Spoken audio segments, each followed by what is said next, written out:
Hello everybody, welcome back to the 1% Better Recruitment Podcast. I'm your host, Charles Kiriakou. In this week's episode, we're joined by Luke Pitkin, who's one of the founders of Giig Hire. He is also the co-host of Giig Hire podcast, which I've actually been on myself. Honestly, this episode, I had so much fun. Anyone that knows Luke knows that he is one of the most fun people in this industry. But he's been in this industry since 2014, was a recruiter, got into rec tech, very entrepreneurial, has made quite a few mistakes along the ways, but he's also made some really, really good moves as well. But he was really open and honest about the highs and the lows of his career to date, a little bit about strategy, some tactics, etc, etc. So really interesting topics we cover in this episode. Normally we kind of have a bit of a format of like, you know, tell us a little bit who you are, etc. But as soon as I clicked the record button, we were chatting, and I thought, you know what, this is quality. We're just going to keep this in, and I could have spoken to him for hours, to be honest with you. So I think everyone's going to really enjoy this episode. Very conversational, but there's quite a few little nuggets of wisdom that Luke shares, and some really fun anecdotes as well. Finally, before we get into the episode, if you're new around here or if you're returning, make sure that you follow on Spotify or Apple Podcasts and subscribe on YouTube, depending on whatever platform it is. You can check every single episode out on the new website as well, so that'll be in the link in the description.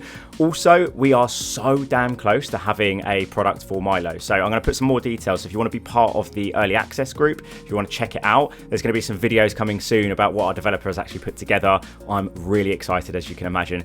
Anyway, that's enough from me. Let's get into this week's episode. And finally, the camera overheated halfway through the episode, so we lost a few minutes of footage.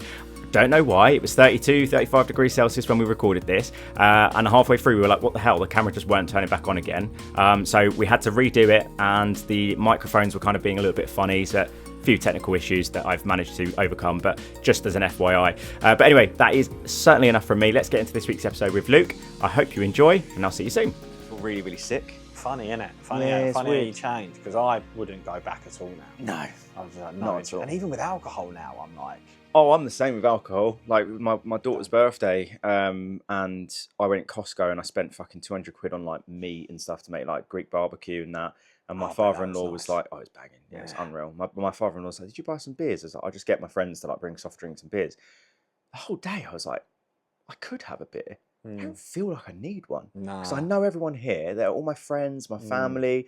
The food is unreal. The sun is out. My daughter's having a great time. I don't need it. It slows you down. Yeah. Like, and then you're tired and you're like lethargic. Like, for me, beer or like alcohol in general, because as much as I can be a sociable person, if I'm going to an event where I only know one or two people, I still kind of struggle to get going, oh, hello mate, how are you? Nice to meet you. Weird. That surprises me. Yeah, it's very weird. I need to be in the right mindset, and it takes a lot for me to get into that mindset. If I have two beers, if I have 2 bottles of beer, I'm like, hello mate, how are you? You all right? Before that, it's weird because it's kind of alien for me and my kind of online persona, but I get in my own head.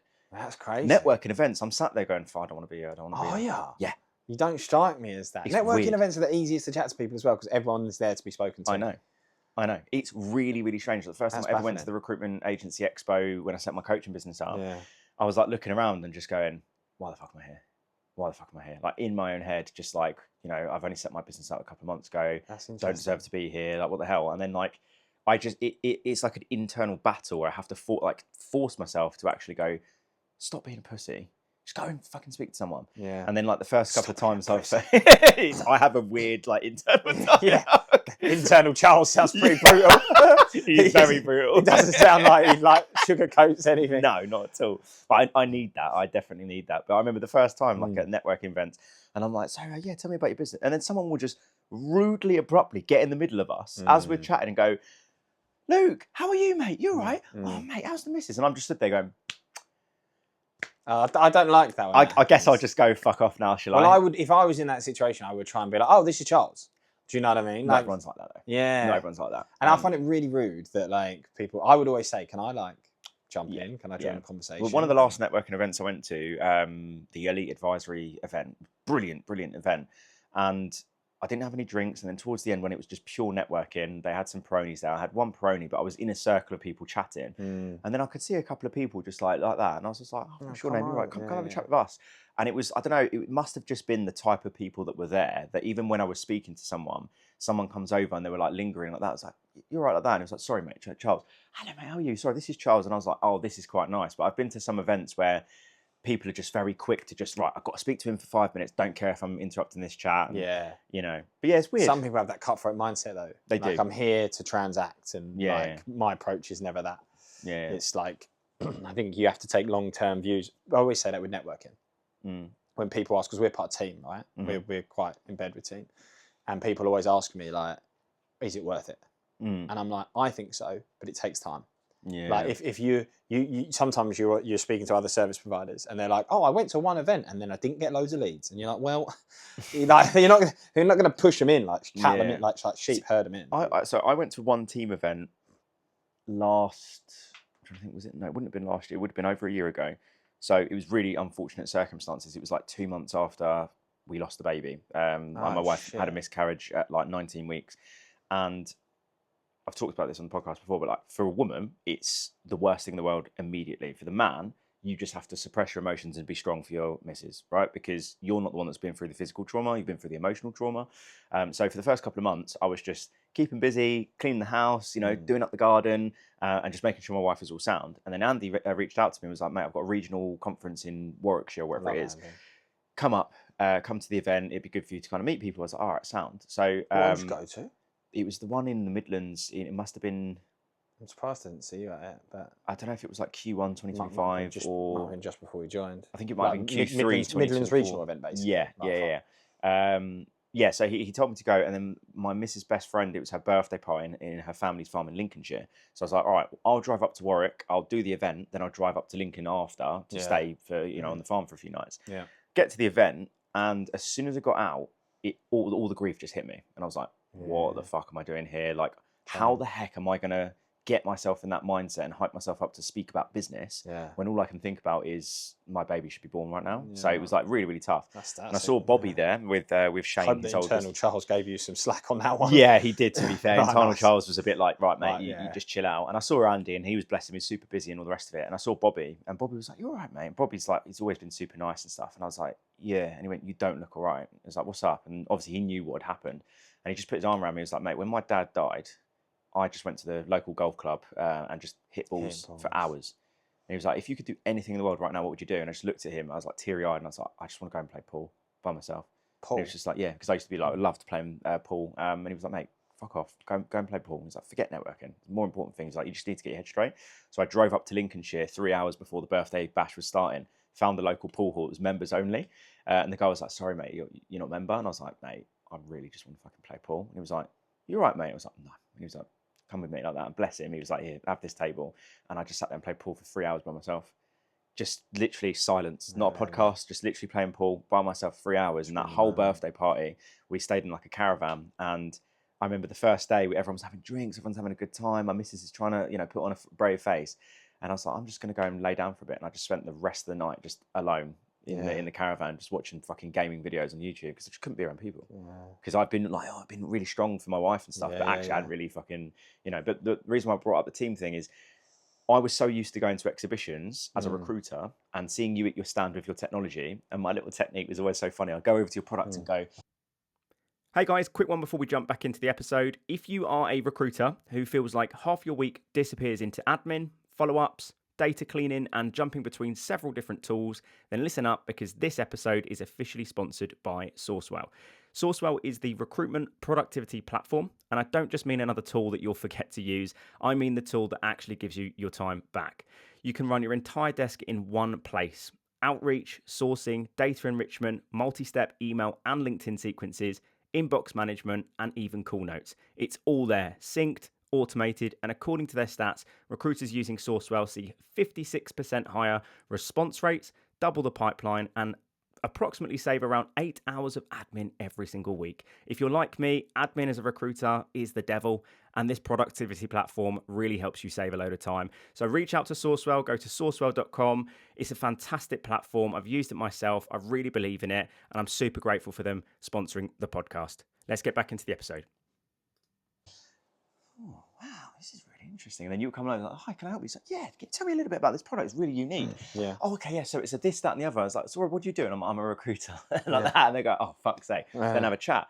But like the team one and some of these other ones, it's not like that. And for me, I'm not pitching to people at their stands. So I found it like how the fuck? I don't know anyone here. Like, how would you kind of approach that in terms of networking? Just like you would in terms of if you were in a room with people, like you said, at the pub or whatever.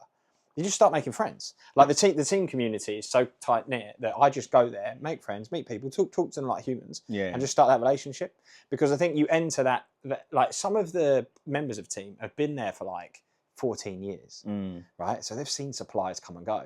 So you come in as a supplier and you think, yeah, I'm gonna get loads of leads. And well, we've seen loads of you boys that have come and gone. So I just treat it as like make friends. And like there are a selection of them now that I'm really pally with. Yeah. You know, like, and one of them, she uses our product, but she rang me yesterday and she calls me Cherry Bakewell. I don't know why. But she calls me a Cherry Bakewell, right? She goes, hello, I'm a little Cherry Bakewell. And she rang me yesterday and I was like, do you know what, Becky? I was like, it's really funny with you. I was like, when you call me, I instantly know straight away whether it's going to be a good conversation or I'm in trouble. And she was like, how? And I was like, well, because if you answer the call and you go, how are you, my little Cherry Bakewell? I know I'm in for a good time. But if you ring me and go, mate, I'm not going to fucking lie. And she just started wetting herself. She was like, oh my God, I feel so seen right now. I was like, you'll ring me and go, mate, I'm not going to fucking lie. I'm like, okay, I'm in trouble. This is really pissing me off, right? But you get really pally like that. Yeah. And they're the best relationships. And me and her were then talking about it. And I was like, she was like, why are you like that? And what it was is I said, Andy sometimes looks at me weird when I talk to our customers like that because I'm very familiar maybe or confident. And I said to her, because we're a new player and we're helping small businesses, I want to show people that I care. And I want to show people that I genuinely want to help you grow. Because I feel like sometimes you go to a big supplier and you just feel like a number. You just feel like you just want my cash. You don't really care. And I was like, this is my way of trying to build those relationships so that when you have those moments where you ring me and you're like, mate, I'm fucking pissed off because this button doesn't work or whatever it is, that you go, actually, I'm coming on the journey and they're like, they do really care. So you get, it's like give and take in that relationship. So that's how I approach it with team, just very laissez-faire. When I go to, like, when I went to the team conference, been to the last 2 years. Have you ever been to the conference? No, not properly. I really rate it. Yeah. Not for everyone, but I really enjoy it. And Sai always says to me, like, what's your plan? Have you got this? Have you got that? What are you going to come off the back of it with? How many demos? And I'm like, this is probably a really bad attitude, mate, but I'm just going to go and make friends. Yeah. Right? Just go and chat to people, make friends, build relationships, see where it goes. I feel like everyone's different though. Like Sai strikes me as a very sort of detail oriented. I mean, he's an ops guy, so he kind of has to be. Do you know what I mean? Like, he's obviously a super extrovert. He does go out and make friends, but he's like, so good at it. When he came to do my podcast and he was talking about like, he came here. Yeah. I'm not listening to his app. Yeah, he was really good. But bless him, he literally bought Millie a nice little winter jacket and like a little toy from John Lewis. I was like, you didn't have to do that. Like, it was really sweet. But he was talking about on Sundays, this is how he plans it. And I was looking at him going, like, in my head, I was thinking, oh my God, I'm so shit. Like, he's just makes you feel that, doesn't it? Yeah, but like, I'm thinking, like, if I was running a recruitment business and I'm like, my ops team, I didn't have an ops team and I was spending loads of money on useless rec tech, like, he's the guy. Do you know what I mean? But I feel like some people, and I feel like you and I are very similar in that respect, where my whole BD strategy back in the day was essentially just, I'm going to become best friends with this person. Yes. I'm just going to build a relationship, get to know them, and then talk about sales. Yeah. Whereas a lot of recruiters I deal with, like, they call up and go, oh, hey, Luke, I see you're hiring. How you getting on with the role? Yeah. Which, by the way, there's not necessarily anything wrong with that, but that was never really my style. It was like, towards the end of the chat, it would always be, oh, sorry, I completely forgot to ask. Got so carried away. I really enjoyed this chat, but you're hiring at the minute. How you getting on? Yeah. Do you know what I mean? So I feel like some people, you've got to lean into what you're strong at, I think. You've got to take that approach. You've got to take an approach that suits you as well, because then it becomes genuine, right? And it's something that I've battled with in our marketing, because you've probably seen us online. I'm very jokey. Yeah. Don't take ourselves too seriously. Try and make people smile. Yeah. Like, it's all about having fun and just like, yes, we really care about what we do and we want to build the best product we can, but I also want to have a little bit of fun while we do it, right? Yeah. And I fought a battle in my head, and I've had this conversation with quite a few people of, does our approach with marketing diminish that we're good at what we do? Because my fear is people go, oh, I see them two joking around. Do I trust them with my data? Do I trust them with, like, you know, my business? It's valid. Right? But everyone I've spoken to, either they're lying to me or not, they're like, no, because it shows the genuine, authentic you and people buy into it and people like you. So it will put some people off, but they're not your people. I was just about to say that, like, I was taught from an early age that, like, you're not going to be able to win over everyone, right? And it's about figuring out what types of people you can attract and what types of people you want to attract. And I've tried it before by being ultra serious and, Me too. super professional, and, like, it just didn't really work as much. And like, obviously with the brand that I've been trying to kind of build over the past few years, like 1% and all the rest of it, like, I feel like I do have to kind of try and add some value. But on my podcast, people that listen to it know, like, there's so many times people are like, am I allowed to swear? I'm like, fucking swear all you want. Do not care. Like, I wouldn't even ask. Of course. Like, just be you. manners. Like, I mean, we started this off without even realizing, talking about, nicotine and weed, for goodness sake. But it's the recruitment industry. We're human. Right? People know that it goes on. But it is tough. It is tough to do because you put yourself out there. And I did the same thing. Like, I've been doing content for a long time, and I call it corporate Luke. At the start, I was corporate Luke. Yeah. It was still me. Yeah. It wasn't my true personality. Yeah. I didn't want to. I was just shooting straight down the middle, and it wasn't appealing to anyone. Yeah. Whereas now, at least, I feel like we have a lane. And then, But what I do need to get, what I'm actually going to, like, we're getting together for our end of Q meeting next Thursday. We're going to have a little barbecue. And part of my thing next year, for next quarter, is to get better at product related content. Because I've gone so into, like, the top of funnel podcast stuff that I need to bring it back. Yeah. My structure needs to be a bit better because it's all pod and it's all having fun. Yeah. And it needs to be like, that's kind of the journey I'm kind of going to be going on. Obviously, before we click record, I told you about, like, building the product and stuff like that. Yeah. I found it quite difficult to post content without actually having something, if that makes sense. Like, this is kind of the concept. So once I've actually got something, tell the story of building it though. No, I've been doing that, and I've been sharing the highs and lows, and obviously we talked a little bit about it on your pod. I went on my mate Adam's podcast yesterday and spoke about the journey with that. And obviously there's a load of clips from the podcast where I've talked about it. So the journey, that's fine. But what I'm really interested in, and I can't wait for, is that when it's actually in customer hands and I'm getting feedback. Like, one of the things I learned from a business coach I worked with last year was I never used to post customer testimonials. I was really, really bizarrely, like, as a recruiter, absolutely, like, in all my email outreach and LinkedIn posts, this is what a candidate said, this is what a client said. Go to conferences and be like, that company, I've placed their entire team. But as a coach, I wasn't really doing that because there's, like, this weird voice in my head that's like, it comes across as braggy, which is complete bullshit. Yeah, because you have to prove it. Like, it's all well and good saying, oh, I'm really good, but where's the proof? And I've got 75 testimonials on my LinkedIn. Not everyone's going to go and read all through them. Do you know what I mean? Probably won't even get that far down the page. Of course not. Not many So, people do. so I'm really looking forward to, like, once we've actually got, like, our testers trialing it and going, this is fucking really good. And then getting them to be like, are you cool with doing a LinkedIn post yourself? And then, we'll get a case study from you and then we can post that. Yeah. So yeah, there's all that kind of stuff. I think what's hard about it as well, what I'm trying to do is still, even though it's product, because I think when you get to, like, I'm trying to push a product, people are very quick to understand a video as a sales video or whatever and just turn off. Yeah. So I think you've got to be really creative. What I'm trying to be is, like, creative, but tie the product in. So we're going to do a Claude integration, which I'm hoping we'll get the beta version out next Thursday. Mate, it's going to be wild. I've started playing with it and I'm just like, oh my God. Like, the usability of the system. Like, today, typically, if you want to go for a process, you might upload a job spec. You might then attach that job to a company. You then search for candidates. You'll have a look for relevant ones. You'll put them in a list. You'll do an outreach. You can just go to this thing. Here's my JD. Chuck it in the system. Attach it to this client. Scan the JD. Pull me up a list of relevant candidates. Put them in a list for me, and it will go done. Done all those, like. So what was a 6-step process now is, like, I just tell Claude to do that. Mate, that's power. Right, it's wild, right?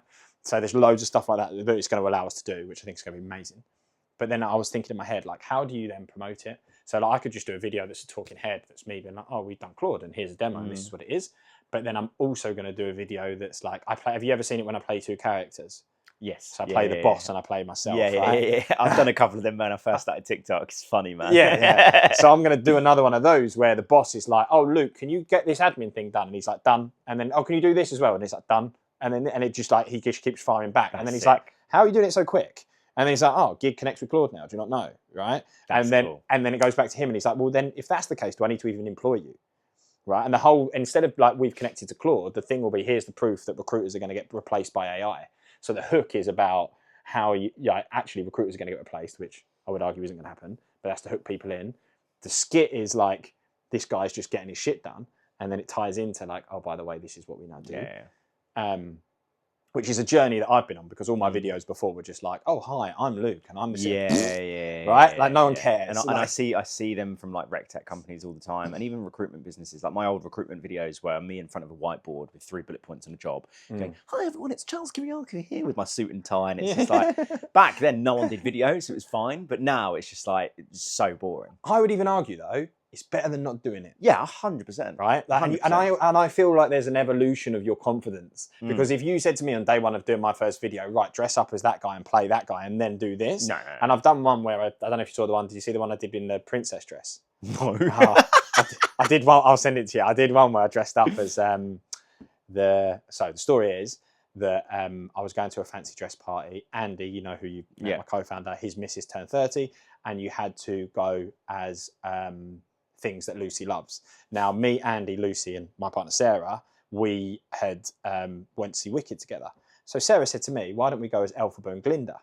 And I was like, "I know exactly what's coming." I was like, "I'm going to be wearing a pink dress and I'm wearing a blonde wig, right?" Which happened. And then I thought, well, let's use it and make a bit of content out of it. Yeah. Can't even remember. Oh yeah, I'll tell you what the skit was. The skit was, this is why recruiters shouldn't work from home.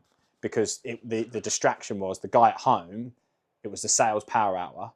And instead of doing his calls and his BD, he ends up getting an Amazon delivery and dressing up as a fairy godmother. But like, if you'd asked me to do that, like straight out the gates, I'd have been like, "You're mental. No. You're absolutely mental." Absolutely not. And then that builds over time. So I was like, I might do it again, but do it as like the integrations fairy godmother, because we've got loads of integrations coming. So pretend to be users being like, "Can you have this?" Yeah. Wish granted. Wish granted. Yeah. Do you know what I mean? And then, but you get better at it. But you have to start with the, "Hi, I'm Luke, and I'm the CEO of Giig, and I'm going to." I think I'm trying to think. It was when I went on. Do you know Adam Holt? He does AT Talent. I do know Adam Holt. Yes. Well, I don't know him, but I'm aware of who he is because of his pod. So he did my podcast back in October, and then he was thinking about doing his own. And I was just like, mate, like, you know, I've been doing it for a little while now. I'll help you out, and we've been chatting ever since. And bugger never actually invited me on his. And then he put a post online about like, I'm looking for a guest, someone pulled out. And I was like, mate, he was like, mate, I'm so sorry. Like, yeah, absolutely, come on. And we were talking about. Have you done content. It then? Yeah, I did it yesterday. Yeah, it was really good. That was only yesterday, right? Nice. Really, really good. He asked some brilliant bloody questions. It looks quite professional setup is as well. Yeah, it was all remote this time, but because obviously he's up in Manchester. But yeah, we talked a little bit about content, and because one of the questions he asked me is, if you were to start again in recruitment today, what would your first 30 days look like? And I went through my whole kind of methodology, and then I finished off with a little bit about content. And he was like, "That's interesting. Not many people would mention content for like your first 30 days." I was like, mate, like absolutely. Like if I was a brand new trainee consultant, I would be very honest about being new into recruitment on my LinkedIn, right? And share lessons and things that I've learned about the industry and about recruitment. Yeah. And I would start posting videos, like 100%. Like people buy, like, I think what a lot of people don't understand when they're new is like they feel like they have to know everything. It's like, no. You just That's look at what we were taught, though. Yeah, you look at someone's LinkedIn profile, they've been at the job for a month. Like, if you're just sat there saying, "I'm a market expert," and no, you're not, mate, you've been there a month. So I was told to make mine like a year or 6 months. Some recruitment businesses do that. Yeah, I don't believe it. No, I agree. I walked in day one and they were like, "Change this date so it looks like you've been here 7 months or whatever." It's ridiculous. It's just like, well, why? Just be honest. Like, it doesn't cost a lot to be honest, and people buy into honesty, right? People can read through the bullshit. 100%. And we talked about like posting videos, and I said, obviously, you know, not everyone should do a podcast, in my opinion. Like, some people just do it for the sake of it. Like, but it's a really good BD tool, and it's just, you can farm clips out of it all day long, right? But with the video content, like, yeah, your first few videos might be crap. Like the first ever video I ever recorded, it was a job ad. Yeah. You know, I did it the first time I did it, like first attempt, and it was fine. And I was, I'm pretty good at this. Then we've done more complex ones, and it was like reading off of a whiteboard and going, "Oh, mate, okay, take 10." And it was just like, eventually it got very scripted, and I was like, this is just not me anymore. So I was like, the way it kind of worked for me was like, what are the 3 things I want to talk about in this video? So go bullet points rather than a script. Some people have to have a script. For me, it's like, if I'm going to do a video about the 3 things recruiters need to do about BD, right? Okay, how to build a relationship, how to build rapport, what's a lead chasing process? Cool, let's go. And that would be me. And I could just ramble for 30 to 60 seconds on that video. And then the evolution is, it gets a little bit more jokey. It gets a little bit more silly. Like, I remember one of the last videos I did as a recruiter, when Pret introduced the subscription. And I put the camera up and I walked in, took a sip of the Pret like that, put it down and went, that prep subscription is wicked, isn't it? Anyway, and then just random, and then like people were commenting about the prep thingy and go, I've just sent you my CV and stuff like that. Just random stuff. And then eventually I got more confident, and then I started posting stuff about mental health, because during the pandemic, most of us had mental health issues. So I started raising money for, I can't remember what charity it was, and started doing content about that to do more of the personal aspect of content. But then we also had a bit of a, not debate, it was, we both basically agreed about how often you should post personal stuff. Like you obviously did the charity fundraise. We did that. Was it a run or a hike or something like that? 207 miles we cycled across the country. So fair play to you, right? That kind of stuff, brilliant, right? But we kind of agreed that when you see people on Monday, I'm back from Portugal, had a lovely holiday. Then Wednesday, what do you like, pizza or pasta? Then Friday, like beer garden. What are we doing? Yeah, I know, but again, I would argue better than nothing. It is better than nothing, sure, but if I'm a candidate, if I'm a client, like, and I'm seeing that person and all they post is fucking personal shit, I sound a bit like a boomer now, but I'm I like it because I want to see you as a person behind the corporate persona, but also, like, again, I don't know if this, I think most people would probably agree, there needs to be something else that's like, what are you actually doing? Like, where's a bit of value? Rather than just purely, I'm back from a holiday and would you prefer this food or that food? You know what I mean? Yeah. No, understood. And that's why I said to you, I need to get better at that content again, because I've just gone for the high level stuff of us like prattling around. You know, did you see the one we did where we're in the car and it looked like we'd been robbed and we hit the geezer? No.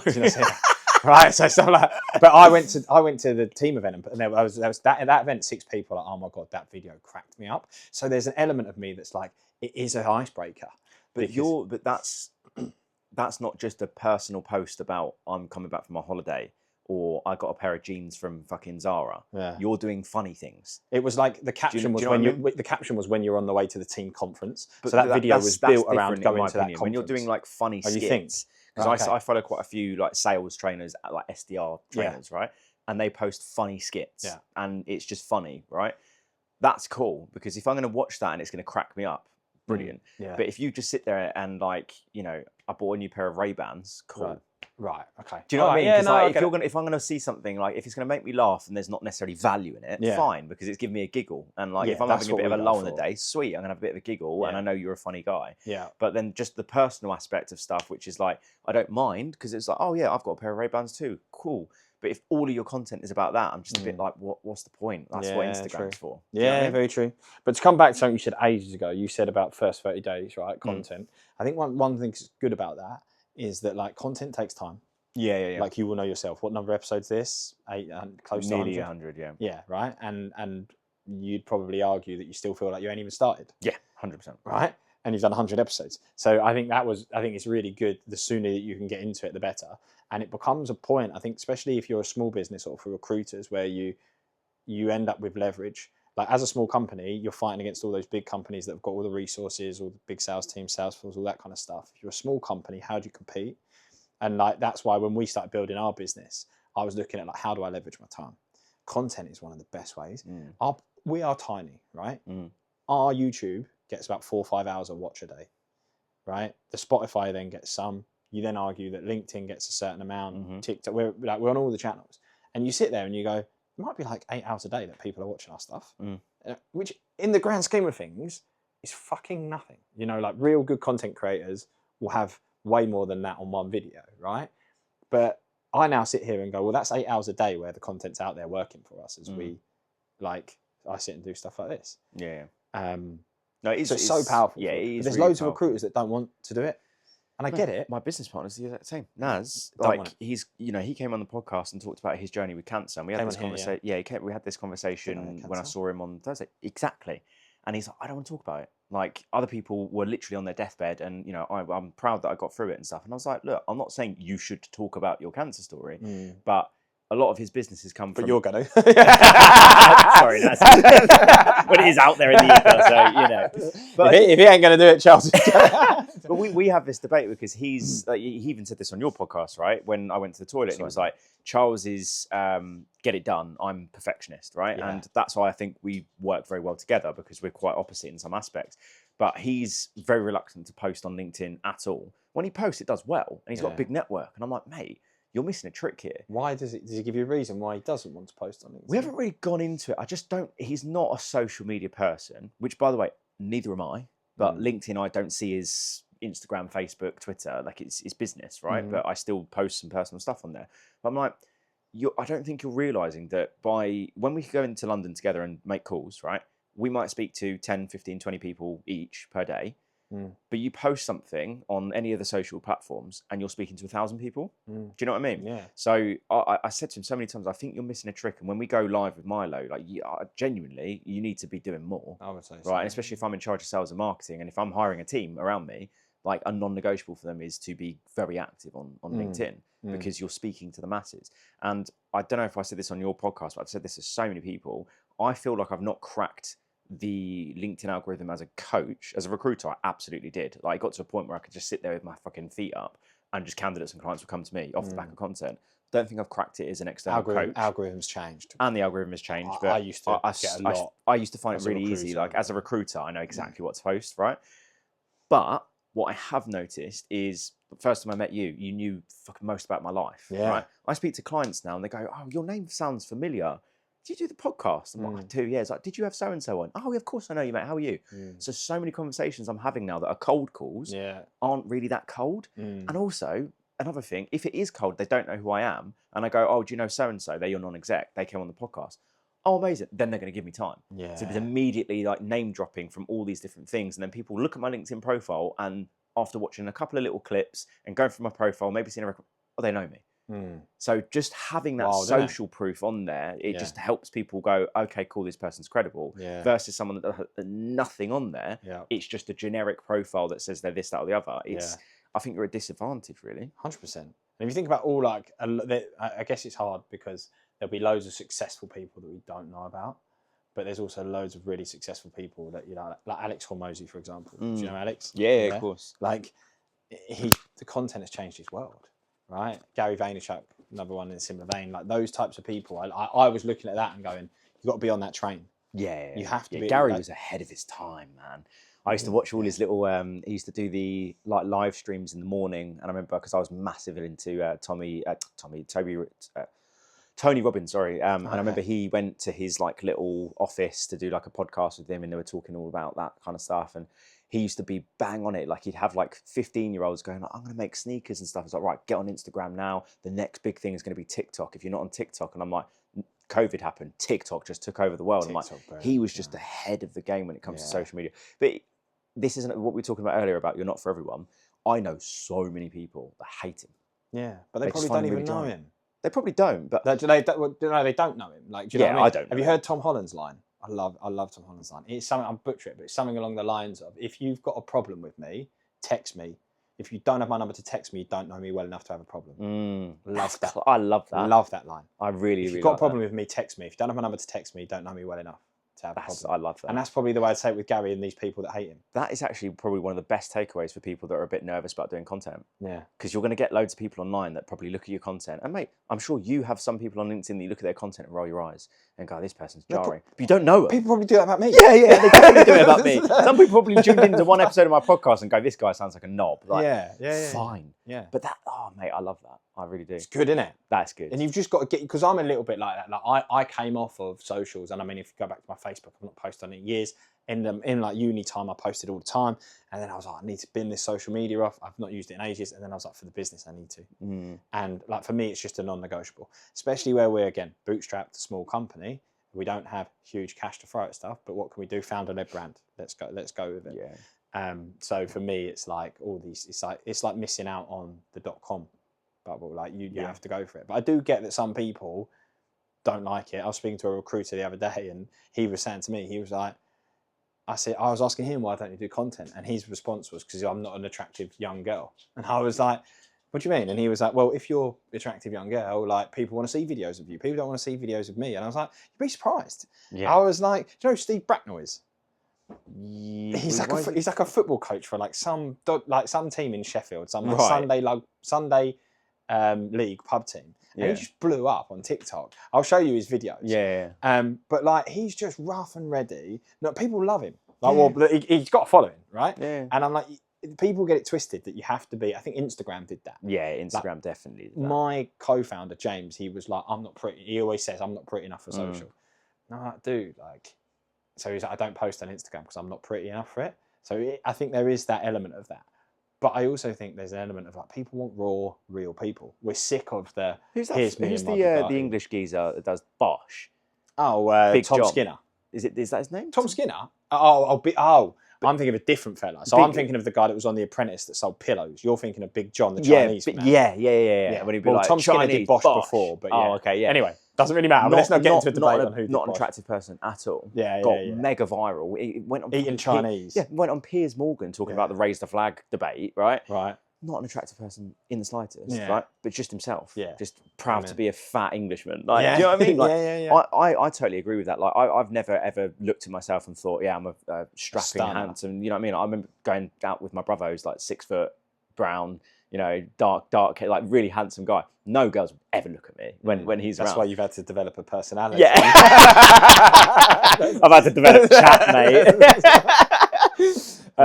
But yeah, like I just always used to think, like when I started. That's horrible, by the way. I'm sorry to come on your podcast and just abuse your physical appearance. Mate, go for it. It's fine. But yeah, like I never thought like, oh, I'm going to use my looks. I never ever thought that would be a thing. So I just had to develop some chat and a bit of humour and all the rest of it. But like, I think that mindset, I understand. You're also not an ugly bloke though, so you have to take that. Yeah, I'll take it. You're not like you, and you have to like. There'll be people that go, you know, and you can always look up and down. It's always subjective, mate. Do you know what I mean? It's always subjective.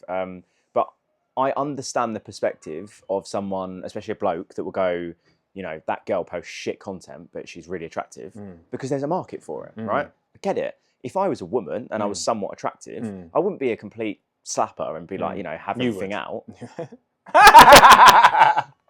Who knows? But my point is like, hello, mate. I remember one of the first ever female recruiters that I worked with. She would go to client meetings, not like completely slutty, but like, you know, would show a little bit of skin and stuff. And like the nurses would just lap it up. And then she would poach nurses from other agencies by using her feminine energy. In the office, she was so masculine. No one could ever fuck with her. Like she was just high heels all the time, bossing people around. But on a client meeting, hello, darling, you're all right, like that. She used it. And this is before we didn't really use LinkedIn back then and the social media kind of stuff. But I've seen girls that know how to utilize it without kind of degrading themselves. And I think that's like fair fucking play. And there's also handsome men that know how to do it without kind of degrading themselves. I was going to say, we have to play, of course. But if you're not a quote attractive man or an attractive woman, as long as you're posting something that's going to put a smile on someone's face, make someone think, make someone learn, right? Show that your highs and lows, your lessons, like, you know, some of your successes. The biggest thing, mate, is like you're not going to win everyone over, right? Not everyone's going to like you, but the more you do it, the more it compounds, the more people get to know who you are. Because I always say this to recruiters, right? Even if you speak to 100 people a day, that post will probably reach 10 times that. So if you do both together, you know, it's all about hitting everything from every angle, in my opinion. So what you said earlier, one of your posts, I've got 60,000 views. That's mental. Well, it wasn't a post. It was like in a month, I think, or like 90 days on YouTube. Like the shorts carried the YouTube content, and you know, 60,000 views. Right, okay, whatever. 6,000 views a month, and I was putting into perspective you saying that's bigger than a lot of football stadiums. You get 60,000 people or 62,000 people in the Emirates. Yeah, right? That's a huge number. Like to reach that number of people through cold calling, it's horrible. It's really hard, right? And you can argue that the touch point is different. Right, because if you have a proper meeting with someone, that's way different to someone that's just watched you for 30 seconds, scroll and forgotten about you. But there is still an element of like the impact that it can have that is massive. Yeah, big time. I don't think that will ever change. I also think weirdly people want more access now.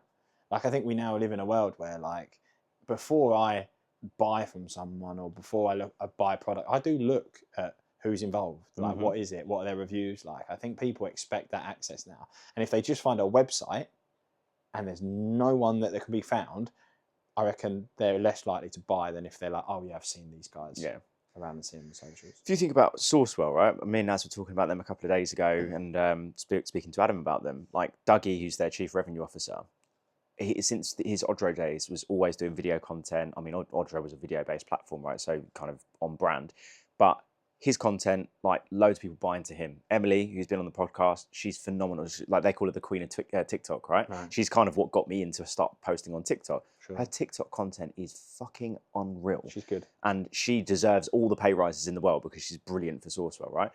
But people know them as a very successful company and they're always developing new things and they're great, right? but also they've got like loads of people in the business constantly posting stuff about, sure, the things that they're also taking to market, but also things to help the industry and what they're doing and the round tables and like tips and tricks and stuff. Like that is a bigger business in our space, right? And they're still pumping content. You know what I mean? So like, I think it's just really, I just think it's really important. Also, the CEO doesn't, which I find interesting. What, Tim? Tim. But he's a developer. Yeah, and you work with. I've only just started working with our own developer, but you'll know them more. They're not really. You don't really tend to see them as much on LinkedIn, right? No, sure. That's why he's brought someone like Dougie on. Yeah, because Dougie's the salesperson. He's Correct. the marketing guy. Emily's an AE. You know, those people are typically you're an ex-recruiter. You're going to naturally kind of go towards that. Developers, from my very loose understanding of them, want to be in a room sat there coding. Can you really imagine developers coding and go, "Oh, I've got to make a TikTok"? Yeah, Again, I don't know them that well, but I can't imagine that would be the case, right? James, who I work with, and this is obviously different personality types, right? But James, who I work with, who builds Giig, if he could sit in a room and just do his shit on his own all day, he would love it. 100%. Right? And we met running different businesses. And it was like a really nice synergy of us when we did start working together, because he was trying to build a software development house. Like it was called Code 24. He was trying to win clients. He was trying to bring those clients in and service it. And I was one of his customers, right? And we developed a relationship. What we were doing over here with Giig was getting better, and he was like, I want to switch over. But in running his own business, and speaking to him, he hated all the customer facing stuff. He couldn't stand people. He would get anxious if people ring him and be like, there's a problem. Or this, and so he would panic, and it would get him really irate. Like he needs us in front of him to defend him almost. Like he needs me and Andy to sit there as the first line. And it's fascinating, like, because I couldn't think of anything worse than just.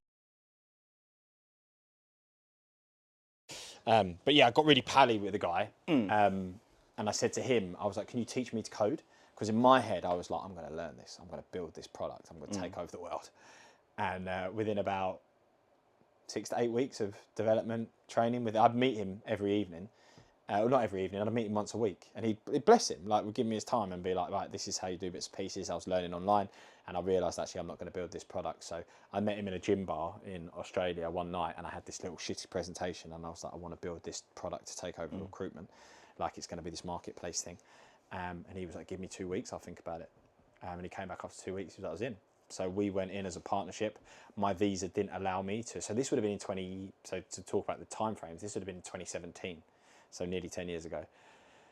My visa in Australia didn't allow me to start a company. So the plan was I would move back to the UK. He would stay in Australia. He was from the UK originally. So we could both be on all the company documents, the bank accounts, everything. So then I ended up in a position where I was back in with my parents in Essex, in a shed in the bottom of their garden. Bless them. They built me a shed. Yeah, mate. They were so supportive, man. Like when I said I want to do this thing, I'm going to come home from Australia, they were like, "We'll build you this shed. You can be in the garden." I was like, "You don't need to do that." I was like, "I'll work from my office or the kitchen." I thought I'll be in there for 6 months. I was there for 6 years, and the shed was amazing in the end. To be fair, so I found myself it took me 6 months to get an MVP together. Left my job in Oz, came home and started trying to sell this thing. I was doing the right? I was trying to get users on. And within 6 months, we had deals going through the system. And mate, I was like buzzing. I was like, I built this little product. We've got jobs on it. We've got recruiters on it. And there's money being made, right? I took a commission on every deal that went through the system. And I can remember the first deals we did, I was going to make about 3.5 grand, right? Not a lot of money because I'm taking a small piece of the pie. And I was like, wow, this is unreal. And the recruitment agency that we did the deals with mugged me off and took the whole money. They took every single penny. Oh, man. I still know the agency. The agency doesn't exist anymore, but I can still remember the name of the geezer that did it. He was like their legal fella. What happened was I introduced them to a client through the platform. When they did the deal, the agency went to the client and said, by the way that you've engaged our terms. Here's a legal letter to say you owe us the money. Here's the reasons why you've engaged. Here's our terms and conditions. The client rang me and were like, they're threatening legal on us, this agency. We're going to pay them the money. We're not going to pay you. And then I spoke to the guy, the legal guy there, and he was like, mate, there's all these holes in your T's and C's. Like I've looked at all these things. I've whether it was true or not, I don't know. Well, I changed things, so it must have been kind of true. I've spotted all these weaknesses. Basically, come fight us if you want the cash. Put the phone down on me. I almost cried. Oh, mate. I was sat there in my mum's conservatory, like, what do I do? Like, just the first deals that had gone through, giving up my job in like Australia, and the money was whipped away. Anyway, I then 6 months later, kind of like, still you're not really making any money, still struggling around. End of year one, the guy that was working with me in Australia then said to me, "I'm out." He was like, "I was only ever going to give it 12 months." I was like, "Oh, fuck's sake." I was like, "Mate, you could have told me that like 12 months ago." So he was like, "I'm out." In his defence, he gave me all the code. You know, we had one of the best things was I had a shareholders agreement which said we vested our shares over 5 years. So like we were 50-50, because he'd only done a year, he was only entitled to 10% of his 50. So I ended up with 90% of the business, which was unreal, because I could then move on and I wasn't tied to him still making decisions. And he gave me all the code. The IP was all owned by the business, and he did all of that. So all of a sudden I'm there. Silver lining, I guess. Well, Ish. yeah, you know, it was. It definitely was, 100%. Like, if we'd have been 50-50 and I couldn't have got rid of him, that would have made my life a load harder. Oh, yeah, big time. Fucking like harder. But I ended up with the code, 90% of the business, and I was there like, what do I do? Haven't said that this company, the first company, was called Sniper. It's still on my LinkedIn. Sniper with 2 I's, SNIPER. Horrific business name. Right? It sounds like a dodgy like game attack from back in the Xbox 360 Funny days. you say that. I bet. Funny you say that. Fast forward to I'm on my own. I'm out there pitching to try and win. Like, I'm trying to get some money through the door. I've got products that I can't build. I wasn't attractive to investors, mate. They were like, 4 years recruitment experience. You've got no money. You've got no tech experience. You've got no tech co-founder. And you want us to invest in this product that's been alive for 12 months and lost how much money? Like, I was like, trust me. Basically, everyone shut the door. I was introduced to a guy called Phil, who's still involved with the business today. Had a coffee with him in a coffee shop in Liverpool Street, going back to like, this will be 2018, end of 2018, maybe 2019. And he sat there and he, after a lot of conversations and stuff, the kind of his summary was, "I really like you."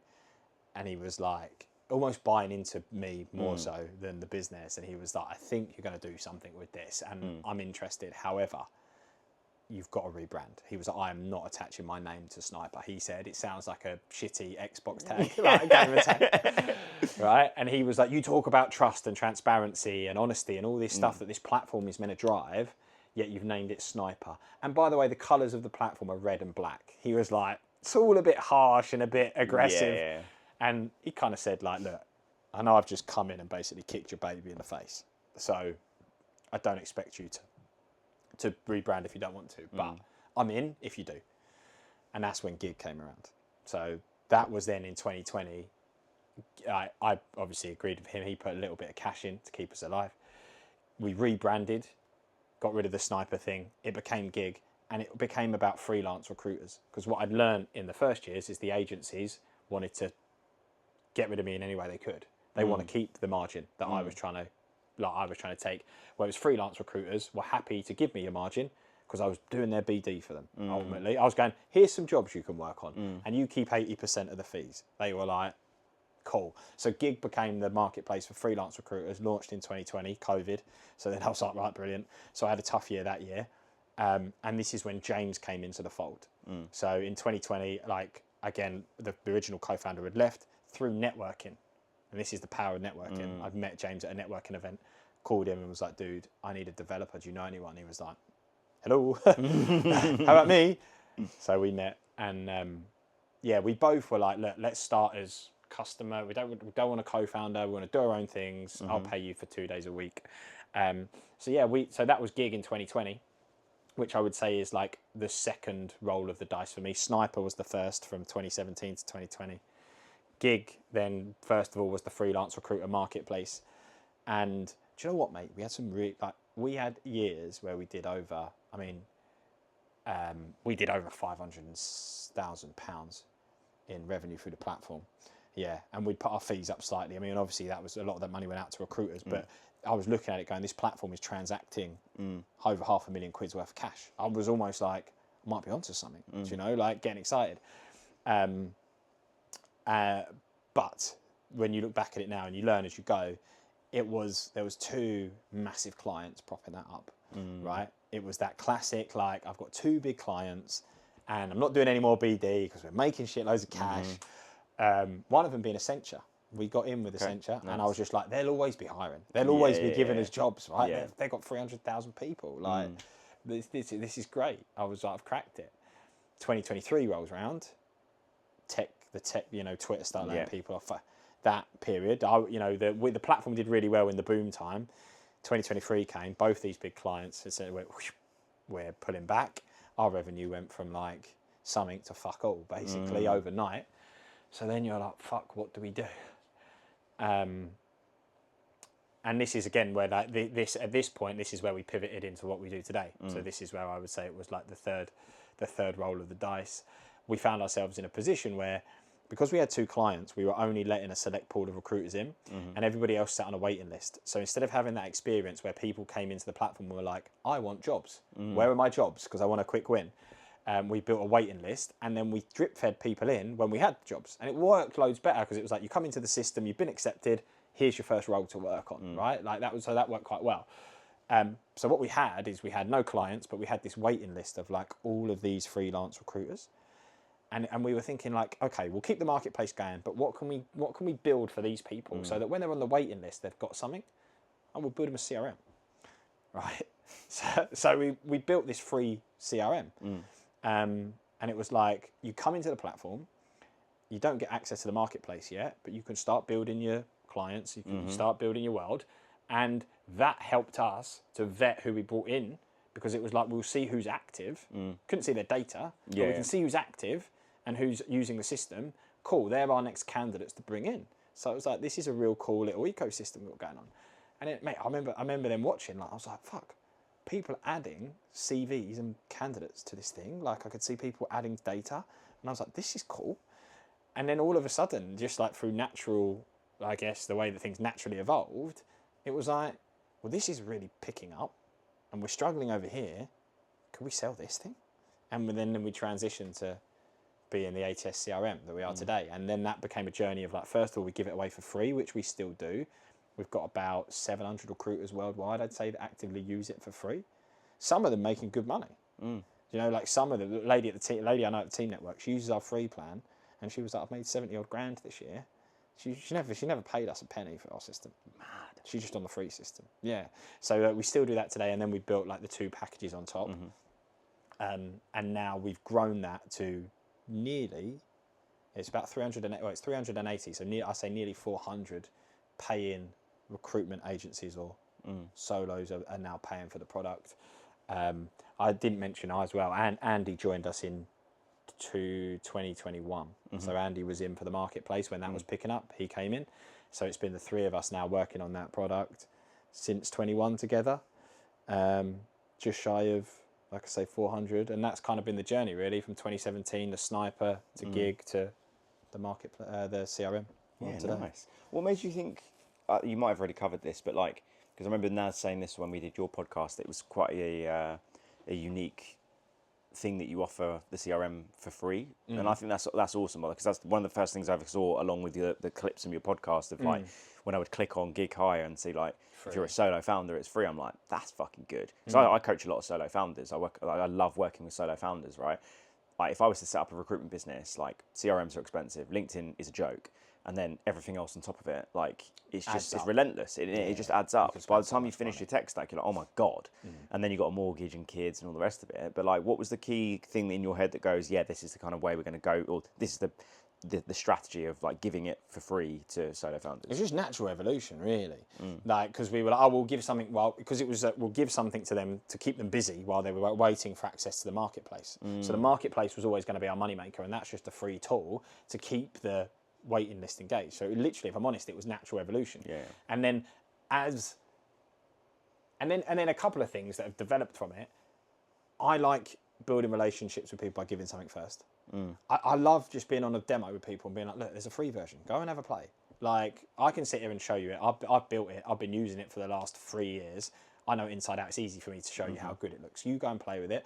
And if you want to use it for free, cool. That's fine. So I like that element. I think it makes it different. It's also a marketing tool for us. So like, people talk about it. So like there's people that will say, oh, you know, you should go and use this. Where we're a small business that's bootstrapped, we don't have bucket loads of cash to throw at marketing and ads and stuff. So for us, it was like, could this free product become something that has a bit of virality that gets people talking about who we are and sharing it? So that's why we went hard on it, really, for the value add piece of giving some value up front, and then the marketing of like, hopefully it becomes a loss leader. Because we do lose money on it every month. Like people say to me, oh, what's the catch? Like, what do you get from it? Like, nothing. It costs me money to give it away for free every month. But I see that as my marketing spend, right? That's the way I view it, because it's instead of throwing X amount on ads, I'm just giving that to people. But we genuinely do lose money from it, but it feeds into the paid stuff. How often have you had like a solo founder, freelance recruiter use the platform and then start to scale and then kind of accelerate to next plans and stuff? Do you know what? Less than you'd think. Like, it's hard. Like, everyone comes into recruitment and goes, I'm going to take over the world and I'm going to be, yeah, right, you know. Yeah. We do see it, though. Yeah. If I was to put a percentage on it, I would say, like, 15. Really? 15 to 2. What do you mean by scale? Like, start really hiring people? Because there's a lot of people that go from being a solo on the free to paying for it as a solo. Yeah. Right? We get a lot of that. Oh, okay. But if you're talking about actually growing to a team of 5 sorry. So even if it's just me on your platform, I have the free version, but if I want more functionality, then I pay. That's what we do. Oh, okay. So I'm assuming... So we get a lot of solos that do that. So like our model with the free, unlimited candidates, unlimited contacts, we unlimited data. Yeah. Right? So you can use as much of that as you want, but we limit things like mass CV uploading or customizing of the pipelines or the LinkedIn Chrome extension, right? That's what I was wondering, because I was thinking to myself, like, if I'm in your shoes, it's all well and good, but like, at what point does that person that's getting it for free start paying money? Yeah, okay, fair. So Kalpesh, like, who you know, put it in a really good way. He was like, when I describe you to people, I say you're EasyJet. He was like, if you want to get from point A to point B, the free version will do you. Yeah. But if you want to get there with speedy boarding, an in-flight meal, a bit of extra legroom, whatever, then you want Giig Plus. Yeah. And I was like, that's a great analogy. Cheers, Kalpesh. Yeah, that's actually a wicked analogy. Yeah, I'll really use good. it. So like, and I say it to everyone, I say the free version's very manual. Yeah. You have to do all the clicking. You have to do all the data entry. To be fair, mate, like most of the solo founders I've coached, what do they use? What did I use when I first set my coaching business? Spreadsheet. Yeah. And it's a fucking nightmare. Yeah. Like, genuinely, like, I'm trying to think who it was that I was speaking to. I think it was just before I got my sponsorship with Sourcewell, I tried HubSpot and I tried some of these other CRMs that are free, and I just couldn't get on with them. I've always been on Bullhorn, sorry, but it's just who I used, it wasn't my choice. And you know, those free ones, I just didn't really get on with it. And then I was sat down with the solo founder and I was like, so talk me through your BD strategy. I was like, I've got this spreadsheet, blah, blah, blah. And I was like, right, mate, you need a CRM. Like, you're starting to do really well. Like, you can't, like, how are you managing 1,000 people on a spreadsheet? And I had Dougie on the podcast and we were talking about utilizing AI and where to fit automation in. And I was like, mate, I feel like such a fraud. I'm telling all my clients to get a CRM, like the solo founders, and I don't even have one. And as soon as we finished recording, he was like, mate, we're going to sponsor you. Just use our CRM. I know it's new, but just use it. And I was like, really? And you know what it's like when you're like, running your own business and like, you know, all the things are adding up. I was like, oh my God. And now actually using a CRM and having made the most simple functionality for me that's always helped me as a recruiter is just having those, like, you speak to this client and setting a reminder. Because I used to do that manually from my calendar. And then sometimes you put chat to Luke and then you look at your calendar and you're like, who's Luke? And you go through your spreadsheet, Control F, and then there's like 5 Lukes. You're like, there's no notes on the spreadsheet. You're like, oh my God, that's a nightmare. But it's a game changer, and I think that's a smart approach, mate. Really smart. I mean, like, the way that I talk to people about it as well is I said, it's because if people say to me with the spreadsheet example, why would I use the free version of Giig? You get free pipelines, like they're drag and drops. Like, I'm a very visual, like that kind of thing. So you get a jobs one. These are my jobs in all the columns where I'm at. My interview one, and then my BD one. So you get those drag and drops, which again keep you organised, right? You can tag. You set up your own tagging matrix. It's custom. You can build it however you want. So you can be like, I want to tag people by industry, by role seniority, whatever it is. You can then tag that data. Then you can then run searches. So again, and you can leave notes. You can leave notes, and you can integrate your email. So it will track all your email communication. If you want to run a search, you can go, I want to see everybody that I've tagged, blah blah blah. Pull a list. And then you can leave notes against people as well. And I'm like, that's all we give for free, and I think it's pretty good, right? Like, it will get you off and running. But then if you want the other bits and pieces, you chuck it in on top. But it has its downsides as well. Like, people will try to rinse you for the freemium. Do you know what I mean? People also go like, oh, if you give away a free product, how good your paid stuff. Like, there is challenges with it. But for us, like touch wood, it's starting to work, and it's also a very long journey. Like we spent best part of a year building a product that's never going to make us any money. Like you're talking about trying to get Milo out in 2 weeks. Imagine saying to Naz, right, Naz, we're going to spend 8 months building a product. By the way, never going to make any money from it, mate. Like that's just, we're just going to put that there. And then you start building the paid stuff. Yeah. Right? So like even though the paid stuff has been out 3 years, we've been in this space for 4 because we spent the first one building a product that we've not made any money from. Which now I'm like, why would we do that? Now we've got it, I don't mind. But I look at it as a business decision now and I'm like, that's so stupid. You got to pay people. Yeah. You know, pay James. I'll pay James X amount a year to build something for free. It's silly. But you know what? Like when we spoke on the phone for an hour a few weeks back, and we were talking about what we wanted to chat about, and you were really passionate about the mindset piece. That's really like if I'm listening to this as a recruiter or a founder. Like I spoke to Adam about this yesterday. That because he asked me a question about like what do you think is holding recruiters back today, and I said it's that mindset of expecting results really quickly. If you think back to your recruitment days, right? You'd be lucky to just call a client and take a job on that call, agree terms, and then do a deal that week, right? Some sectors, maybe contract, it is quite fast paced, but largely speaking, it's to build a real relationship when you're on texting basis, and you meet them and all the rest of it. They're the best though.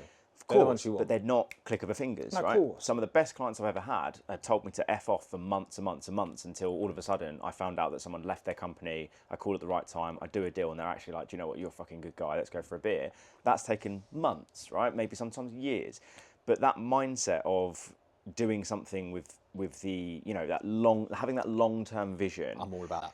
And I'd love to kind of dive into that with you because I think that's really what's lacking a lot in our industry at the minute. One of the things I'm going to bring it back to us quickly, and then we can talk about it from a recruiter perspective. But one of the things we do is cancel any time as well. And the reason that I let people go is because my long term. I'm making a decision in the long term that I don't want people to have friction when they leave us. Yeah. We never have fights with people that are like, I've signed this contract with you, and I don't like what I've been sold, and I now want to get out of it. And we're like, sorry, tied in. And then they get really salty and they're like, oh, I hate Giig because they did this, that and the other, right? And that's, for me, is a long-term. Right now, I'd love everyone tied in for 2 years, right? But I always think when people go, hopefully they leave with a nice taste. And then if we get to the point where they're like, actually, fucking hell, their system's where I need it to be, they don't think, oh, they were horrible. They're like, they'll come back. Yeah. And I think that's the same for recruiters. And I think you see it, the biggest place you see it is automation. Because I think automation is a short term. Automation is I can spam 10,000 people in a week, right? And I can get something in now. Because out of those 10,000 people, someone is going to reply to me. But you don't think about the long term of there probably is people in there that will now never work with you. Yeah. And eventually you'll come back round to them in the future and they're like, nah, I'm all right. Yeah. And that's the way we live because of TikTok, because of Insta, like that instant gratification. I think automation is one of those where people go, let me load an email sequence. Do you know what's really interesting about that? So Sourcewell initially were like an automation platform, right? So when That's I what worked, they were built on. Yeah, precisely. When I first saw the platform was when I joined my last company as the global head of L&D, and I was like looking at the data and like where the jobs were coming from, and like 90% of the jobs were coming from Sourcewell. I was like, well, what is this tool? All the recruiters, oh, it's amazing. You can like mass spec out to thousands of people a week. I was like, oh, sick. And you know what it was like in the tech boom? There you go. There's 15 jobs, right? It was just piece of piss. Everyone's hiring. It was amazing, right? 15. It genuinely was like that, and they would. There's some That's of the years we were booming. Right? Yeah, and some of those recruiters, bless them, like they weren't very good at the job, but it's just the market was just so demanding that like they were just I need to hire. You'd spec out and you get a bite. Yeah, exactly. But what was really interesting when I interviewed Dougie, his whole mindset was like automation's like not enough. So yes, the platform's built on automation, but if that's your whole BD strategy, especially with AI taking off as it is, you're going to lose. And I remember when he said that, I looked at him and was like, it's really interesting because I would have expected you to be like, no, automation's great. He was like, no, it's good, but if you're just mass specking out to 1,000 customers a week, you're, especially now, we spoke about this in your podcast, right? How many messages you get in your LinkedIn inbox that's just so blatantly automation, and it's just, I don't reply to any of them. I genuinely don't. So, I think, I've said this so many times on my podcast now that like, if you're focusing on that human aspect, the relationship building, if your content's authentic and all those types of things, and you use the AI and the automation in a smart way, use that like the lady I spoke to a couple of days ago, she called it having a super smart a university graduate, like a research associate by your side. It's like being on steroids as a recruiter, having the AI and automation in a smart way. But if you're just relying on that, like a lot of people did in the tech boom, you're going to lose. Simple 100%. as. And mate, there is a surprising number, not everyone, but there is loads of recruiters I've spoken to that have been like, yeah, so what I want is I want to set up a sequence so that does my BD and then I just fill the jobs. Hey, it's crazy. Like there's loads. There's loads. And if we talk about, like, again, staying on the long-term decision making, I think you see it in networking as well. Because the short term, which recruiters will say is, I don't want to go to that networking on a Thursday because I'm not going to pick up any jobs from it. I'm going to go on a Thursday, I could go out high, I could sit and watch telly and whatever, like, and I'm not going to pick a job up, right? But it's like, you have to, if you're thinking long term, it's like, well, I might meet someone at that knows someone that in 2 or 3 years' time will go, oh my God, like, and you build that relationship over time. And that comes back to the start of our conversation with team. When you said to me, how do you engage with team, right? Very like just slow and long-term thinking, build proper relationships. And even with the suppliers, mainly with the suppliers of team now, we get so many of them that recommend us. And it's not because we went to one network event. It's because they saw us at like so many and then they see us at the conference and stuff like that. So I think like always making decisions in the long term. Content, another one. Post a video, it's going to do fuck all. Post 800, it's going to do something, right? Yeah. It's that compounding effect. It's like anything in life, right? How many times have you spoken to someone or maybe even thought about this yourself where you go to the gym, you do one session and then you're like, nothing's really changing. But if you do that session 1,000 times, you're going to get stronger, you might get bigger, leaner, etc. It's the compounding effect. And I see this, like, you know, I told you I've returned back to Thai boxing after an injury. I've trained with so many people that give it up after 3 months because they're getting battered in sparring, or, you know, they're getting their fucking head slapped by the pad when they're doing pads because their hands are down. It's like, mate, you have to go through that. And I always use the martial arts or the combat sports analogy in recruitment because there's so many similarities. Like, it's metaphorical when you're speaking to a client and they give you an objection, that's a jab on the nose. Do you know what I mean? Or like getting swept and thrown on the floor when it's like, actually, we've gone with the other agency because they were quicker or they had better candidates. It's metaphorical being hit, right? And the years of, and I think that's what's really helped condition me for this industry of being in martial arts most of my adult life is being fucking hit in the face, being thrown on the floor, like, you know, being choked out and stuff like that. Like, that's what you have to go through. And, you know, I bring this back and I'm really passionate about this, that especially with like the introduction of social media, the short form stuff where, you know, I'm guilty of it. I'll be sat there watching the football and I've not been paying attention because I've been fucking doom scrolling. Scary. It's really scary, right? So recruiters kind of coming into this expecting quick results. But you're a brilliant example of this, of fucking spending however many months building something that's not going to give you any money. But then it's thinking, okay, I might not get the cash now, but I will in the future. But also, actually, a little sort of devil's avocado on that. I can also understand. It's a bit interesting because, like, you've also got to think that I was like that real long-term kind of mindset. And when the market shifted in 2021, my boss sat me down and was like, as much as like the long-term stuff is good, we've got fuck all right now. Like, literally, we've lost money. We need you to go out there and do the short-term stuff. Still do the long-term stuff, but you need to be doing like the 80-20, go get leads, chase them. So I can understand balance. It's a balance. Like, if you're a trainee consultant and you're like, yeah, I've gone out to meet this guy that ain't going to be hiring for 6 months. It's like, mate, you've been here 2 months. Like, you should be actually trying to get something that's going to get you money now. So I can understand that if like you're a trainee consultant, you've got a director looming over you going like, okay, we need to get you doing some business now as well. Do you know what I mean? So I think there is a balance there. Yeah, 100%. Like when we built, because we bootstrap Giig and people are like, how have you done it with the money? Like over the 9 years, we've had 40 grand. That's it. Mad. Yeah. And then when you go, how did you do it? We were working, me and Andy, because we're both recruiters, we're recruiting. Right? So we would just fill it, like we got to the point, it's like, well, let me just fill jobs and make money. So the short term was we just fill the jobs, make money. The long term was James is doing this thing over here that one day hopefully we transition to. And it was a nice day when we did. It was a nice day when we went, because there was also that conflict with websites and stuff like that. People were like, well, you've got this product, but you're also doing this. And one day I'm like, we've got to switch that off. Got to take the gamble now. But yeah, you are right. Like there is an element of you need to put food on the table. Yeah. I mean, Naz and I definitely went through that. Literally, I sacrificed so much in terms of winning coaching clients because I was out demoing our old build of Milo to customers and signing up people to our like early testers period and all the rest of it. But we didn't have any investment. And then, you know, I'm getting my mortgage bouncing back and, you know, credit cards like getting close to the, you know, max limit and stuff. And I'm going, oh shit, if I don't get a coaching client in today, or if the investment don't come in next month, I'm actually fucked. It becomes real. It becomes really real. And I've never had to borrow money off family. And I called my mum up and I was like, oh, I might need to have some help. And she was like, I can't. I genuinely can't. Like the place in Cyprus has got to fix this. And I'm like, the fuck am I going to do? And I remember speaking to Naz, like, mate, like, I don't know if I can actually focus on Milo right now because I've got no fucking money. I've been focusing all my time on this, which isn't giving us any money right now. So I'm going to have to focus on that thing. But equally, if we get that investment, that's going to give us the money to kind of live and not have to worry about bills. And we were pretty lucky. I mean, obviously we grafted our asses off for it, but we were pretty lucky that once everything kind of changed, one of the investors was like, okay, I'm in, but you got to go and find someone else. And the developer was like, I know someone. And literally in a week, it was like shareholders agreement signed and then cash came in. And literally I said to Naz, like, if that cash didn't come in that week, I'd have been fucked, like genuinely fucked. And it was honestly one of the most scariest things, but it just brings it back to that long-term thing, doesn't it? Like, you know this is going to pay off. You back yourself, you've put in the hard graft, you've networked your ass off, you know it's going to fucking pay off. But it's scary. For me, I mean, and I think everyone goes through it. I think you hear the entrepreneur stories, and I remember hearing them when I was listening to pods and stuff before I'd started, where it's like, we got down to, like you said there, if that money didn't come in, we were screwed.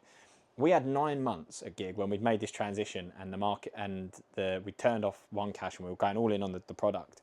And it's like, we did 8 months, 8 or 9 months, where at the start of every month we didn't have enough money in the bank to pay just them two. There's 3 of us. I was like, oh, I'm going to have to sacrifice. I was like, I need to pay these 2 boys. And I was honest with them. And I was like, lads, this is the bank account. This is a scenario. Like, you boys have got families, mortgages. You do what you got to do. There is absolutely, I will take no offence if you say, I need to go and look after number 1, right? But if you're up for it, I'm still up for it. And the 2 of them, and that's why I love it now, and I hope the 3 of us stay together forever, because the 2 of them stuck with me. And they were like, we will stick with you. But every single month, it was like, we haven't got enough money to pay you boys, so we need to figure that out. And we did that for 8 months. And you know what? At the time, I was like, I'm not bothered, mate. I'm hard as now. So I look back now, I'm like, fuck me, that really impacted me. When I look back now, I'm like, but you get stronger. And it gives you that something that makes you go, there is no fucking way I'm going back there. Like, I'm not going back. Like, there's no option. Like, and I think that's what then drives you, is there's a stubbornness to be like, I can't go back. You just have to make it work. You just have to. I call it the burn the boat analogy. Right, yeah. Did you ever watch the Rambo movies? No. Mate, banging movies. Unreal. Like, Sylvester Stallone. I'm not a big movie guy. Are you not? No. When I first met James, he loved Shawshank Redemption. Yeah. I'd never seen it. He was like, you have to. I didn't like it. My favourite movie is Cars. I love Cars. I love Cars. I said to James, I was like, I still prefer Cars, mate. I was like, that's hilarious. Yeah, I'm not a big movie, like Lord of the Rings, all that kind of stuff. I just, But anyway, Rambo basically, with Rambo, like in Rambo 4, my dad obviously loved all the old ones because, you know, it's his generation. But Rambo 4, I had to study it for like media or something like that. Yeah. And there's a scene in it where they're going into like the deep, darkest part of the jungle in Burma. And he's with like these mercenaries and stuff, and Rambo's barely speaking, and he's obviously got this aura about him. And then they go, right, okay, we'll keep the boat here just in case things go sideways. And he whips out a grenade launcher and just blows the boat up. And everyone says, oh, what the fuck? And in his classic Sylvester Stallone, like, the boat is gone, the boat is boat, we gotta find a way through, like that. And then it's just like, fuck. And then as soon as I saw that, I was like, wow, that's such a fucking cool thing. Because like, when I was made redundant from my last job, and then I set my coaching consultancy up, I remember Sachin, bless him, he was just like, mate, it's fucking probably the worst time to do a coaching consultancy. You've just been made redundant. Yeah. He does L&D recruitment. Every company's like cutting back on training. And I was like, I'm going to make it work. And then the recruiter under Sachin was just like, mate, I've got loads of opportunities for you. Why don't you just go for some interviews just in case it don't work out? When he said that to me, fair play to the guy, I understand what he's trying to do. I was like, no. Like, I'm just going to make this work, even if it's going to be absolutely horrible and I barely scrape for each month. I'm going to find a way. I can't work for anyone else ever again. No. I just can't. I've you worked have to have that, though. Yeah, and the thing is, I don't know if you've had it, but like, I've worked for some rough managers before that just don't I've been lucky, actually. Have you? Yeah. I must admit, Port Darwin and then Simon, who I work for in Australia, good guys. Yeah. So I've been lucky. Yeah, but you strike me as someone that just, you're an entrepreneur. Like, you want to just do your own thing. You want to create and stuff like that. My parents both did. Oh, that's amazing. So I watched it, and then that's why I've had, you know, and James said that to me once. Is like, and we've not talking about mindset, and we might not have time because I've got a meeting that I'm going to have to go for, like, so I will have to shoot. Yeah, we'll shoot and we'll wrap up in a second. But no, it's right. But James once sat me down, the guy that I work with, because I'm always very much like a go-getter, like you say, entrepreneurial, like very like this and da-da-da, and like it took me a lot to understand mental health. I've really had to, like, I'm brutally honest, I didn't understand it. And I was a bit like, maybe naive, or I swept it aside, you know, I didn't take it seriously. And one day, James, because James, he struggles with bits and pieces, he sat down with me and he was like, dude, you have to understand, you won the mental lottery. And I was like, what do you mean? He was like, look at both your parents, entrepreneurs, go-getters. He was like, you said you're going to launch a business. Everyone around you went, go, we'll be the net. He was like, my parents are anxious people. He was like, they go, oh, is it safe? Yeah. Like, oh, and he was like, you don't realise how lucky you like are to have that in there. And I was like, oh my God. He sat me down, and that really then, because I used to think everyone should just be like me, like you've got to be bulletproof mindset, right? Like, what are you moaning about? Like, and then that kind of like leveled me a bit. And I was like, okay, like I started to realise. But you do have to have that, I think. You have to have that, like, cut it and no going back. When you were talking about Rambo as well, I had a similar thing, but with The Lion King. You seen The Lion King? Of course, You know the scene with Rafiki when he's like, it doesn't matter, it's in the past. You know that scene? I'll send it to you later. Yeah. When Simba's going to go back to Pride Rock, and he's like, I don't want to go back because it hurts. And Rafiki's basically like, well, the past can hurt, but it doesn't matter. And he hits him with his stick. I like that. Yeah, it's so good. But then that impacted me, as in, like, actually things that you just have to, you let go, you move on, and you just charge forward.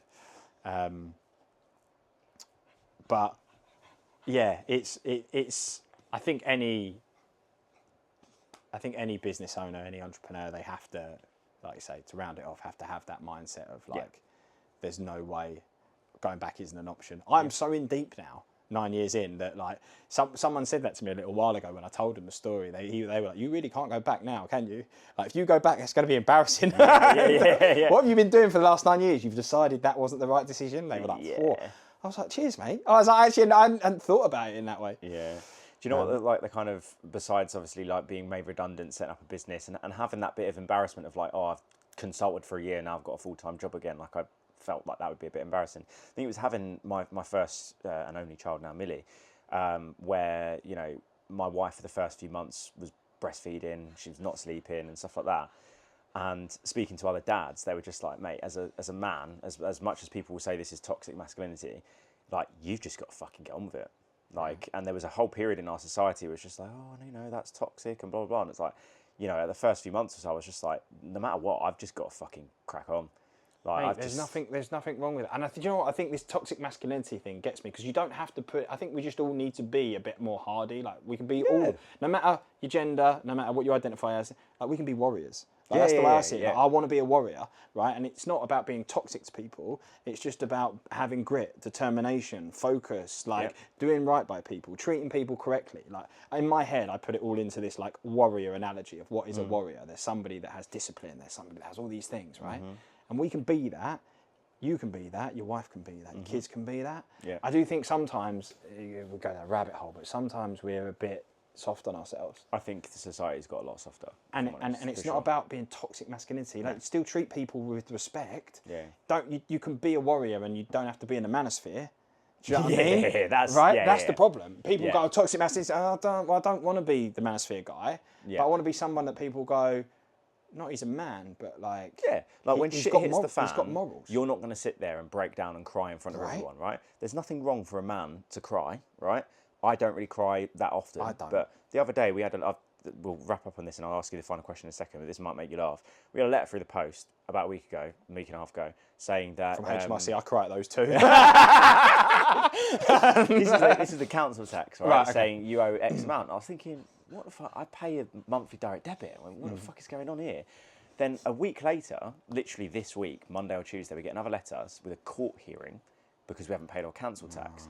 Rosie, bless her, breaks down, cries, oh, what are we going to do? I don't want to go to court. I've sat there and I've just snapped because I was like, right, fucking stop. What are you doing, right? We don't even know what this is all about. You fucking crying. I was like, right, give me this fucking letter. I'll sort it out. Go upstairs. I looked at my bank account. £170 come out every single month. I was like, this is bollocks.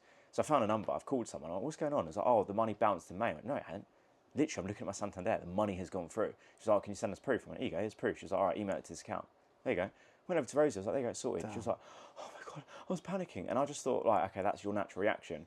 But for me, like, you know, people can think about this, whatever, but like, as the man of the house, like, if the man of the house sat there and got that letter and also joined in crying, going, what are we going to do? That's pathetic. Like, imagine being a leader of a business and then something wrong has gone wrong and you're like, what are we going to do? Like, I don't care if you're a man or woman, if you're a leader, you've got to go, all right, what's the solution? Right? That's and I get it. Like, I've been through a lot of fucking shit myself. And we have our bad days. It's okay to have the bad days. And there are some times, like, I was sat on the couch the other day going, you know, when you go down those lanes on Instagram or TikTok when it's like bare emotional videos and shit like that. I was watching these videos of like dads and their daughters, and I'm sat there teary-eyed going, what the fuck is wrong with me? But it's also, that's okay, because I kind of fucking hold everything in a lot, and that's why going back to Thai boxing is amazing, because it's a release for me. Do you know what I mean? Because it might sound a bit old-fashioned, but for me, like, when I see other men like openly on social media, like crying about how fucking, I couldn't do that. I'm like, no, I don't like. I'm that's just not me, to be honest. Like, even with my friends, like we do talk about like the low times and emotions and stuff. We're not completely fucking backward or manosphere type people, but at the same time, I'm just like, my whole mindset now with like running businesses, having a fucking family and shit. Just fucking get on with it. No one's coming to save you. Yeah, that is a mindset. If just like, who's going to save you? You just got to fucking get on with it. You can sit there. This is like, I always say to myself sometimes when I'm like, Luke, the market doesn't care. Like, the market doesn't care that I haven't got any funding. The market doesn't care that this is I'm not a techie background and I'm trying to figure it out. All the market cares about is who the best product is. And that's where the money is going to flow, right? So that's the other thing for me, is that no one's going to save you and the market don't care.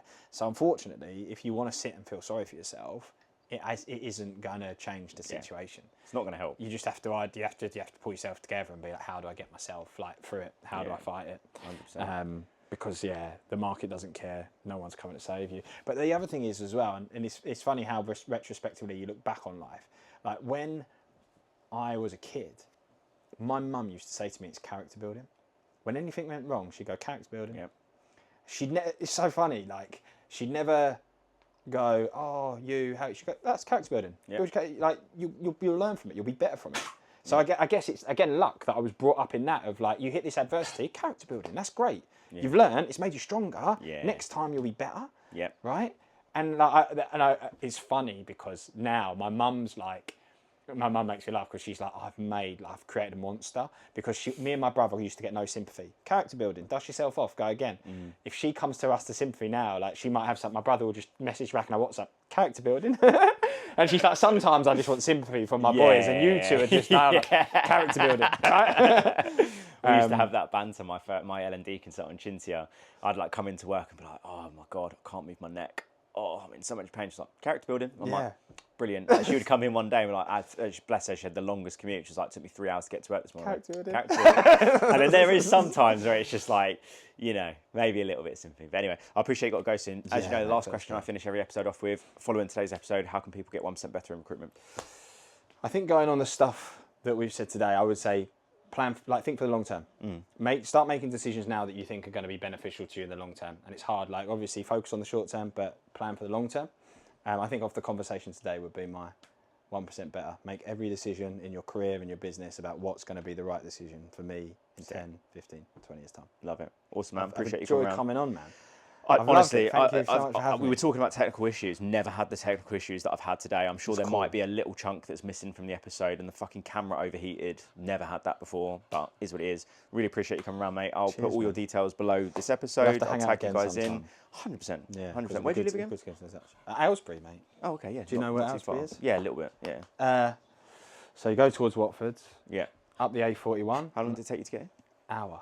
Oh, fine. So you go around the M25 to Watford Junction 20, and then you jump on the A road up there, like towards, you go past Burco, Tring, and I'm just north of that. Oh, we should drink some cactus juice. Yeah. Mate, you told me about that and I was like, yeah, I'm in. Thanks so much for tuning into this week's episode. If you enjoyed, make sure that you like this video. If it's on YouTube, drop us a comment. Make sure you're subscribing and following on Apple, Spotify, whatever platform it is that you tune into this podcast. We have been releasing episodes every single Tuesday since September 2024. So super consistent. Couldn't do it without these phenomenal people that come on the show, and of course you that listen and watch every single week. If you or someone that you know are interested, I'm always looking for more people to come on the show, as long as they have got some passion and some value to offer our industry, in hopes that every episode we of course help people get 1% better in recruitment. Then shoot me a DM and we'll get you or whoever it is booked into the show. But thank you again so much for tuning in. Really appreciate all the support, and we'll see you next week.